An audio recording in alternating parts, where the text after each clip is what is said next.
ಶ್ರೀಗುರುಭ್ಯೋ ನಮಃ. ನಾರಾಯಣಾಯ ಪರಿಪೂರ್ಣಗುಣಾರ್ಣವಾಯ ನಮಸ್ಕಾರ ಗುರುಗಳೇ. ವಿಶ್ವೋದಯಸ್ಥಿತಿಲಯೋನ್ಯತಿಪ್ರದಾಯ ಜ್ಞಾನಪ್ರದಾಯ ವಿಬುಧಾಸುರಸೌಖ್ಯದುಃಖ ಸತ್ಕಾರಣಾಯ ವಿತತಾಯ ನಮೋ ನಮಸ್ತೆ. ನಾರಾಯಣಂ ಸುರಗುರುಂ ಜಗದೇಕನಾಥಂ ಭಕ್ತಪ್ರಿಯಂ ಸಕಲಲೋಕನಮಸ್ಕೃತಂಚ ತ್ರೈಗುಣ್ಯವರ್ಜಿತಮಜಂ ವಿಭುಮಾಧ್ಯಮೀಶಂ ವಂದೇ ಭವಘ್ನಮರಾಸುರಸಿದ್ಧವಂದ್ಯಂ. ನಾರಾಯಣಂ ನಮಸ್ಕೃತ್ಯ ನರಂ ಚೈವ ನರೋತ್ತಮಂ ದೇವೀಂ ಸರಸ್ವತೀಂ ವ್ಯಾಸಂ ತತೋ ಜಯಮುದೀರಯೇತ್. ಕೃಷ್ಣಾಯ ವಾಸುದೇವಾಯ ಹರೇ ಪರಮಾತ್ಮನೇ ಪ್ರಣತಕ್ಲೇಶನಾಶಾಯ ಗೋವಿಂದಾಯ ನಮೋ ನಮಃ. ಶ್ರೀಮನ್ ಮಹಾಭಾರತ ತಾತ್ಪರ್ಯ ನಿರ್ಣಯ 3ನೇ ಅಧ್ಯಾಯದ 56ನೇ ಶ್ಲೋಕ. ತದಾಬ್ಜಜಂ ಶೂಲಿನಮೇವ ಚಾಗ್ರತೋ ನಿಧಾಯ ದೇವಾ ಪುರುಹೂತಪೂರ್ವಕಾಃ ಪಯೋಂಬುಧೌ ಭೋಗಿಪ ಭೋಗಶಾಯಿನಂ ಸಮೇತ್ಯ ಯೋಗ್ಯಾಂ ಸ್ತುತಿಮಭ್ಯಯೋಜಯನ್. ಹಿಂದೆ ನೋಡಿದಂತೆ ರಾವಣ, ಕುಂಭಕರ್ಣ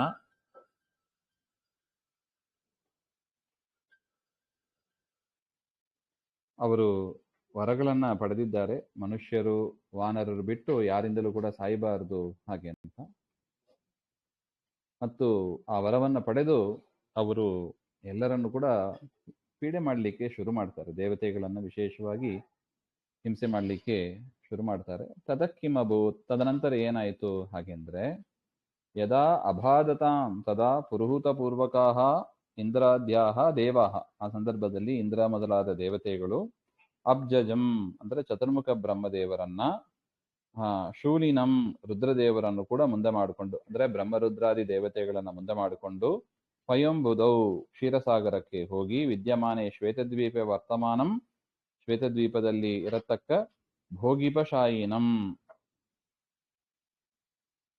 ಭೋಗಿಪ ಭೋಗಶಾಯಿನಂ ಅಂತ, ಅಂದರೆ ಶೇಷನ ಮೇಲೆ ಮಲಗಿರುವ ಶೇಷಶಾಯಿಯಾದ ಶ್ರೀ ನಾರಾಯಣಂ ಸಮೇತ್ಯ, ನಾರಾಯಣನನ್ನು ಹೊಂದಿ, ಯೋಗ್ಯಾಂ ಸ್ತುತಿಂ ಅಭ್ಯಯೋಜಯನ್, ಪರಮಾತ್ಮನನ್ನು ಕುರಿತಾದ ಯೋಗ್ಯವಾದ ಸ್ತೋತ್ರವನ್ನ ಮಾಡಿದರು ಹಾಗೆ ಅಂತ. ಏನಂತ ಸ್ತೋತ್ರ ಮಾಡಿದರು ಅಂತ ಮುಂದೆ ಬರುತ್ತದೆ. ತ್ವಮೇಕ ಈಶಃ ಪರಮಸ್ವತಂತ್ರಃ ತ್ವಮಾದಿರಂತೋ ಜಗತಾಂ ನಿಯೋಕ್ತ ತ್ವದಾಜ್ಞಯೈವಾಖಿಲಮಂಭುಜೋದ್ಭವ ವಿತೇ ನಿರೇಗ್ರ್ಯಾ ಶರಮಾಶ್ಚ ಯೇನ್ಯೇ. ನೋಡಿ, ಈ ಸ್ತೋತ್ರವನ್ನ ಸ್ಫುಟವಾಗಿ ಆಚಾರ್ಯರು ಹೇಳ್ತಾರೆ. ಯಾಕೆ? ತಾವೇ ಜೊತೆಗೆ ಹೋಗಿ ಸ್ತೋತ್ರ ಮಾಡಿದ್ದು, ಬ್ರಹ್ಮರುದ್ರಾದಿಗಳ ಜೊತೆಗೆ ವಾಯುದೇವರು ಹೋಗಿ ಸ್ತೋತ್ರ ಮಾಡಿರ್ತಾರೆ. ಅದರಿಂದ ಅದನ್ನ ಇಲ್ಲಿ ದಾಖಲೆ ಮಾಡ್ತಾ ಇದ್ದಾರೆ. ತ್ವಮೇಕ ಈಶಃ, ಏನು ಸ್ತೋತ್ರ ಮಾಡಿದ್ರು ಅಂದ್ರೆ, ಜಗತಾಂ ಭುವನಾನಾಂ, ಜಗತ್ತಿಗೆ ತ್ವಮೇ, ನೀನೇ ಸ್ವಾಮಿ, ಪರಮಃ ನೀನೇ ಸರ್ವೋತ್ತಮನಾದವ, ಸ್ವತಂತ್ರ ಅನನ್ಯಾಧೀನ, ಸ್ವತಂತ್ರ ಅಂದ್ರೆ ಬೆರ್ತಾರೆ ನೋಡಿ, ಇನ್ನೊಬ್ಬರ ಅಧೀನದಲ್ಲಿ ಇರತಕ್ಕವ ಅಂತ ಅರ್ಥ. ನಿಯೋಕ್ತ, ಎಲ್ಲರನ್ನು ನಿಯಮನ ಮಾಡುವವನು ನೀನೇ. ತಥಾ ಅಗ್ರ್ಯಾಹ ಪೂರ್ವೋತ್ಪನ್ನಾಹ ಅತೀತಾಹ ಇತಿ ಯಾವತ್ ತಥಾ ಚರಮಾಹ ಅನಾಗತಾಹ ಸಶಬ್ದೇನ ವರ್ತಮಾನಶ್ಚ. ನೀನೇ ಆದಿ ಅಂತ, ಎಲ್ಲವನ್ನೂ ಆರಂಭದಲ್ಲಿ ಇರುವವನು ನೀನೇ, ಪ್ರಳಯ ಕಾಲದಲ್ಲಿ ಎಲ್ಲರೂ ಲಯ ಹೊಂದಿದರೂ ಕೂಡ ಉಳಿಯುವವ ನೀನೇ, ಅಂಥ ವ್ಯಕ್ತಿ ನೀನು. ತಥಾ ಅನ್ಯೇ ಪ್ರಜೆ ಅಂಬುಜೋದ್ಭವ ಅಂದ್ರೆ ಚತುರ್ಮುಖ ಬ್ರಹ್ಮದೇವರು ಮತ್ತು ಉಳಿದ ಪ್ರಜೆಗಳು ಎಲ್ಲರೂ ಕೂಡ ತ್ವದಾಜ್ಞೆಯೈವ ಅಖಿಲಂ, ನಿನ್ನ ಆಜ್ಞೆಯ ಮೇರೆಗೆ ಹಿಂದೆ ಆದದ್ದು, ಈಗ ಆಗ್ತಾ ಇರೋದು, ಮುಂದೆ ಆಗ್ಲಿಕ್ಕಿರೋದು, ಪಾಸ್ಟ್ ಪ್ರೆಸೆಂಟ್ ಫ್ಯೂಚರ್ ಟೆನ್ಸ್, ಎಲ್ಲವನ್ನು ಕೂಡ ಮಾಡತಕ್ಕವರು, 3 ಕಾಲದಲ್ಲೂ ಎಲ್ಲವನ್ನೂ ಜಗದ್ವಿತೇ ನಿರ್ಮಿತವಂತಹ ಪರಮಾತ್ಮನ ಆಜ್ಞೆಯಿಂದಲೇ ಬ್ರಹ್ಮಾದಿಗಳು ನಿರ್ಮಾಣ ಮಾಡ್ತಾರೆ, ರುದ್ರಾದಿಗಳು ಸಂಹಾರವನ್ನು ಮಾಡ್ತಾರೆ. ಇದೆಲ್ಲವೂ ಕೂಡ ನಿನ್ನ ನಿಯಮನದಂತೆ ನಡೆಯತಕ್ಕದ್ದು ಅಂತ ಅರ್ಥ. ಇನ್ನು ಏನ್ಯೇ ಚರಮ ಅಂಬುಜೋದ್ಭವಾಸ ತೇ ಅಪಿ ಇತಿವ ಮನುಷ್ಯಮಾನಾತ್ ತ್ರಿಶತಂ ಷಷ್ಟಿಕಂ ದಿವೌಕಸಾಮೇಕಮುಷಂತಿ ವತ್ಸರಂ ದ್ವಿಷಟ್ಸಹಸ್ರೈರಪಿ ತೈಶ್ಚತುರ್ಯುಗಂ ತ್ರೇತಾದಿಭಿಃ ಪಾದಶ ಏವ ಹೀನೈಃ. ತದನಂತರ ಬ್ರಹ್ಮದೇವರ ಆಯುಷ್ಯವನ್ನ ದೇವತೆಗಳು ಇಲ್ಲಿ ಉಲ್ಲೇಖ ಮಾಡ್ತಾ ಇದ್ದಾರೆ. ಈ ರೀತಿಯಾಗಿ ಬ್ರಹ್ಮರುದ್ರಾದಿಗಳನ್ನ ನೀನು ಸೃಷ್ಟಿ ಮಾಡಿ ಅವರನ್ನ ಆಯೋಜನೆ ಮಾಡ್ತಿ ಜಗತ್ತಿನ ಸೃಷ್ಟಿಯಲ್ಲಿ. ಎಷ್ಟು ವರ್ಷ ಕಾಲ ಇರ್ತಾರೆ ಬ್ರಹ್ಮದೇವರು ಹಾಗೆಂದ್ರೆ, ಅದಕ್ಕೆ ಹೇಳ್ತಾ ಇದ್ದಾರೆ, ಮನುಷ್ಯಮಾನಾದ್ ವರ್ಷಮಾನಾಂ ತ್ರಿಶತಂ, ಮನುಷ್ಯರ ಆಯುರ್ಮಾನದ ಪ್ರಕಾರ ಅಂದ್ರೆ 12 ತಿಂಗಳು ಆದ್ರೆ ಮನುಷ್ಯರಿಗೆ 1 ವರ್ಷ ಅಲ್ಲವೇ? ಆ ರೀತಿಯಾಗಿ ತ್ರಿಶತಂ ಷಷ್ಟಿಕಂ ದೇವಾನಾಂ ಏಕಂ ವತ್ಸರ ಮುಷಂತಿ. 360 ದಿವಸ ದೇವತೆಗಳಿಗೆ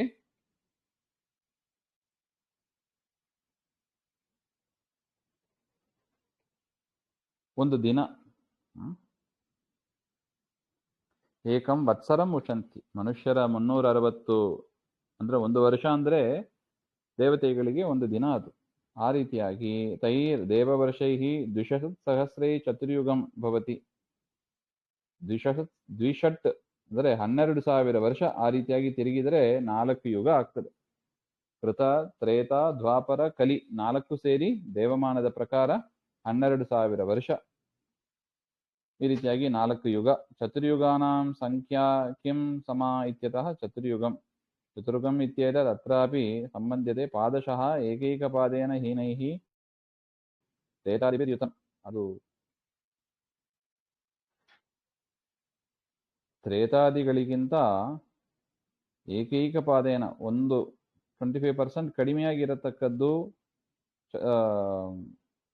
ತ್ರೇತಾದಿಭಿಃ ಯುತಂ ಅಂತ ಹೇಳ್ತಾರೆ. ತದೇವ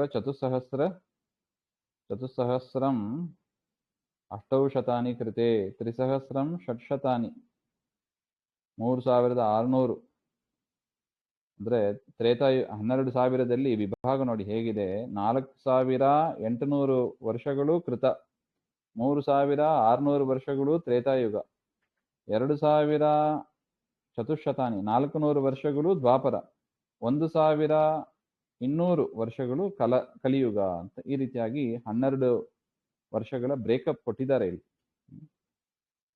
ಈ ರೀತಿಯಾಗಿ ಅದರ ಕಾಲ ಇರುತ್ತದೆ. ಸಹಸ್ರವೃತ್ತಂ ತದಹ ಸ್ವಯಂಭುವೋ ನಿಶಾಚ ತನ್ಮಾನಮಿತಂ ಶರಚ್ಛತಂ ತ್ವದಾಜ್ಞೆಯ ಸ್ವಾನ್ ಅನುಭೂಯ ಭೋಗಾನ್ ಉಪೈತಿ ಸೋಪಿ ತ್ವರಿತಂ ತ್ವದಂತಿಕಂ. ಚಂದ ಇದೆ ನೋಡಿ. ಈ ರೀತಿಯಾಗಿ 12,000 ವರ್ಷ ತಿರುಗಿದರೆ ಒಂದು ಚತುರ್ಯುಗ. ಆ ರೀತಿಯಾಗಿ ಸಹಸ್ರವೃತ್ತಂ 1000 ಚತುರ್ಯುಗ ತಿರುಗಿದರೆ ಬ್ರಹ್ಮದೇವರ ಹಗಲು, ಅಷ್ಟೇ ರಾತ್ರಿ ಹಾಗೆ ಅಂತ. ಈ 4 ಯುಗ 1000 ಬಾರಿ ತಿರುಗಿದರೆ ಬ್ರಹ್ಮದೇವರಿಗೆ ಹಗಲು, 1000 ಬಾರಿ ತಿರುಗಿದರೆ ಬ್ರಹ್ಮದೇವರಿಗೆ ರಾತ್ರಿ ಹಾಗೆ ಅಂತ. ಪಕ್ಷಮಾಸಾದಿ ಕ್ರಮೇಣ ಪರಿಚ್ಛಿನ್ನಂ ಶರಚ್ಛತಂ. ಆ ರೀತಿಯಾಗಿ ಬ್ರಹ್ಮದೇವರಿಗೆ 100 ವರ್ಷ ಇದೆ. ಶರಚ್ಛತಂ ಅಂದ್ರೆ ಶರದ್ ಋತುವಿನ 100 ಬಾರಿ, ಅಂದ್ರೆ ವರ್ಷಕ್ಕೆ 1 ಬಾರಿ ಬರೋದಲ್ವೇ ಶರದ್ ಋತು. ಆ ರೀತಿಯಾಗಿ 100 ವರ್ಷ ಬ್ರಹ್ಮದೇವರ ಆಯುಷ್ಯ ಹಾಗೆ ಅಂತ. ಅಂತ ಬ್ರಹ್ಮದೇವರು ಕೂಡ ಸ್ಥಿತಃ ಬ್ರಹ್ಮ ಅಪಿ ಸ್ವದಾಜ್ಞೆಯ ಸ್ವಯೋಗ್ಯ ಭೋಗಾನ್ ಅನುಭೂಯ, ತಮಗೆ ತಕ್ಕದಂತೆ ಭೋಗಗಳನ್ನ ಅನುಭವ ಮಾಡಿ ತ್ವರಿತಃ ಆ 100 ವರ್ಷ ಆದ ಮೇಲೆ, ಅಂದ್ರೆ ಬ್ರಹ್ಮದೇವರ 100 ವರ್ಷ ಆದ ಮೇಲೆ ಉಪಯಾತಿ ಅಂತಿಕಂ ಉಪಯಾತಿ, ಅದು ಕೂಡ ಕೊನೆಗೆ ಬಂದ್ಬಿಡುತ್ತದೆ. ಬ್ರಹ್ಮದೇವರ ಭೋಗಕ್ಕೂ ಕೂಡ, ಬ್ರಹ್ಮದೇವರ ಆಯುಷ್ಯಕ್ಕೂ ಕೂಡ, ಬ್ರಹ್ಮದೇವರ ಶರೀರಕ್ಕೂ ಕೂಡ ಕೊನೆ ಇದೆ. ಪುಟ್ಟ ಅಭಿಪ್ರಾಯ ಇದೆ. ತ್ವಯಾ ಪುರಾ ಕರ್ಣಪುಟಾದ್ವಿನಿರ್ಮಿತೌ ಮಹಾಸುರೌ ತೌ ಮಧುಕೈಟಭಾಕ್ಯೌ ಪ್ರಭಂಜನಾವೇಶವಶಾತ್ ತ್ವದಾಜ್ಞೆಯ ಬಲೋದ್ದತಾವಾಶು ಜಲೇ ಅಭ್ಯವರ್ಧತಾಂ.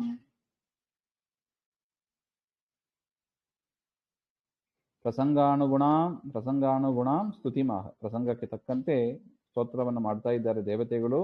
ಪುರಾ ದೇವಸರ್ಗಾತ್ ಪೂರ್ವಂ, ದೇವತೆಗಳನ್ನು ಸೃಷ್ಟಿ ಮಾಡುವುದಕ್ಕೆ ಮೊದಲೇ ತ್ವಯಾ ನಿನ್ನಿಂದ, ಅಂದ್ರೆ ದೇವರನ್ನು ಕುರಿತು ಹೇಳೋದು, ನಾರಾಯಣನಾದ ಲಕ್ಷ್ಮೀನಾರಾಯಣನಿಂದ, ಕರ್ಣಪುಟಾನ್ ಆ ಕಿವಿಯ ದ್ವಾರದಿಂದ, ಪರಮಾತ್ಮನ ಕಿವಿಯ ದ್ವಾರದಿಂದ ಇಬ್ಬರು ಮಹಾ ಅಸುರರು ಹುಟ್ಟಿ ಬಂದ್ರು. ಯೌ ವಿನಿರ್ಮಿತೌ ತೌ ಮಧುಕೈಟಭಾಕ್ಯೌ, ಅವರಿಗೆ ಮಧು ಕೈಟಭ ಅಂತ. ತ್ವದಾಜ್ಞೆಯ ತಯೋ ಪ್ರವೇಶ ಕಾರ್ಯ ಇತ್ಯಾಜ್ಞೆಯ. ಪ್ರಭಂಜನ ವಾಯು, ಅವರಲ್ಲಿ ವಾಯುದೇವರ ಆವೇಶ ಆಗ್ತಾರೆ ಅಂತ. ಆ ಮಧುಕೈಟಭರು ಆ ದೈತ್ಯರವರು, ಅಸುರರು, ಅವರಲ್ಲಿ ಪ್ರಭಂಜನನ ವಾಯುದೇವರ ಆವೇಶ ಆಗ್ತದೆ. ಅದರಿಂದಲೇ ಅವರು ಬಲಿಷ್ಠರಾಗಿರ್ತಾರೆ. ವಾಯುದೇವರು ಸ್ವತಃ ಬಲಜ್ಞಾನ ಸ್ವರೂಪರು. ಆ ದೈತ್ಯರಲ್ಲಿ ಪ್ರವೇಶ ಮಾಡಿ ಅವ್ರು ಮಾಡೋದೇನು ಹಾಗೆಂದ್ರೆ ಬಲ, ಅದು ಉದ್ವೇಗ ಆಗುವಂತೆ ಮಾಡ್ತಾರೆ. ಬಲ ಜಾಸ್ತಿ ಇರುತ್ತದೆ ಅಂತ ಅರ್ಥ. ಪ್ರಭಂಜನಸ್ಯ ವಾಯೋರಾವೇಶಾತ್ ಬಲೋದ್ದತವು, ಅದರಿಂದ ಬಲೋನ್ಮತ್ತರಾಗಿ ಜಲೇ ಆಶು ವೇಗೇನ ಅಭ್ಯವರ್ಧತ, ನೀರಿನಲ್ಲಿ ದೊಡ್ಡ ರೂಪವನ್ನು ತೆಗೆದುಕೊಳ್ತಾರಂತೆ.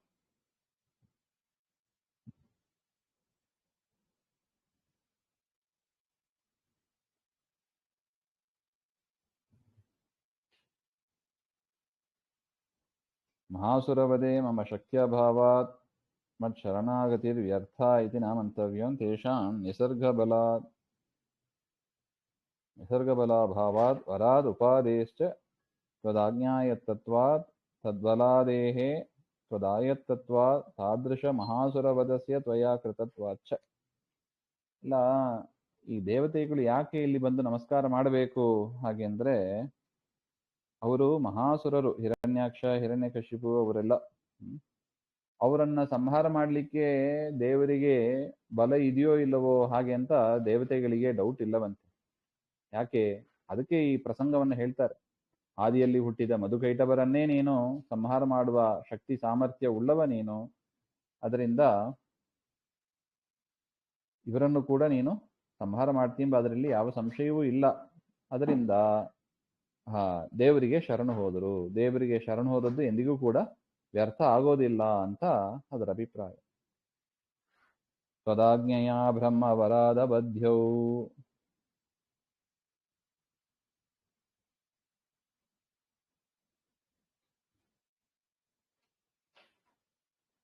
ಚಿಕ್ರೀಡಷಾ ಸಾಂಭವಯ ಮುಖೋದ್ಗತೌ ಸ್ವಯಂಭುವೋ ವೇದಗಣಾನ್ ಅಹರ್ಷತಾಂ ತದಾ ಭವಸ್ತ್ವಂ ಹಯಶೀರ್ಷ ಈಶ್ವರಃ. ಹಾಗೆಂತ ಮತ್ತೆ ಪರಮಾತ್ಮ ಅವರು ವೇದಗಳನ್ನೆಲ್ಲ ಅಪಹಾರ ಮಾಡ್ತಾರೆ, ಅದನ್ನೆಲ್ಲ ಪರಮಾತ್ಮ ಸಂಹಾರ ಮಾಡ್ತಾನೆ, ಅವರನ್ನ ಸಂಹಾರ ಮಾಡ್ತಾನೆ ಅಂತ ಬರುತ್ತದೆ. ಅದನ್ನೆಲ್ಲ ಮತ್ತೆ ನೋಡೋಣ. ಶ್ರೀಮಧ್ವಾಂತರ್ಗತ ಶ್ರೀಕೃಷ್ಣ ಅರ್ಪಣಮಸ್ತು.